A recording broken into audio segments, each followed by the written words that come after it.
అలంకరించవలసిందిగా కోరుతూ ఇప్పుడు వందే మాతరం సాయి ప్రియ శృతి చెప్తా ఇప్పుడు ఒక 2 నిమిషాలు.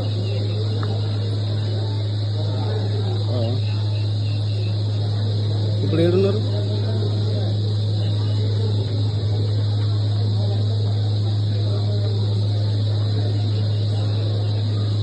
చెప్తాను ఒక్క నిమిషం ఇంత మాట్లాడుతాను.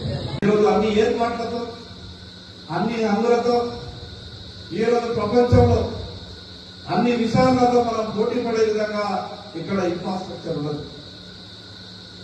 నేను నిన్న ఈ కార్యక్రమానికి నన్ను రమ్మని ఆహ్వానించినప్పుడు నా మనసులో మెదిలినటువంటి కొన్ని ఆలోచనలు నేను చెప్పేటటువంటి ప్రయత్నం చేసిన.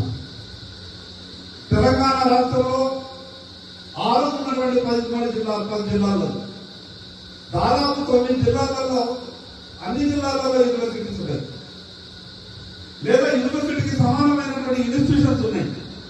కానీ యూనివర్సిటీ లేనటువంటి జిల్లా ఏదైనా ఉన్నది అంటే నా ఆదిలాబాద్ జిల్లా ఉన్నది అని బాధ అనిపించింది. ఆ విషయాన్ని నేను పోయిన అసెంబ్లీలో కూడా ప్రభుత్వం దృష్టికి తీసుకెళ్లే ప్రయత్నం చేసిన. తప్పకుండా మీ అందరి సహకారంతో నేను నిన్ననే సంబంధిత శాఖ సెక్రటరీకి మాట్లాడినప్పుడు నాకు ఖచ్చితంగా ఆదిలాబాద్ యూనివర్సిటీ కావాలి, నేను ప్రభుత్వాన్ని ఒప్పించే బాధ్యత నేను తీసుకుంటా, గౌరవ ముఖ్యమంత్రి గారిని ఒప్పించే బాధ్యత తీసుకుంటా, నాకు మారగా చెప్పాలని నేను సంబంధిత సెక్రటరీ గారిని అడిగినప్పుడు వాళ్ళు దాదాపు ఒక 10-15 నిమిషాలు నాతో మాట్లాడి చాలా విషయాలు చెప్పింది. నేను వాళ్ళ మాట విన్న తర్వాత నాకు ఒక నమ్మకం, విశ్వాసం ఉన్నది.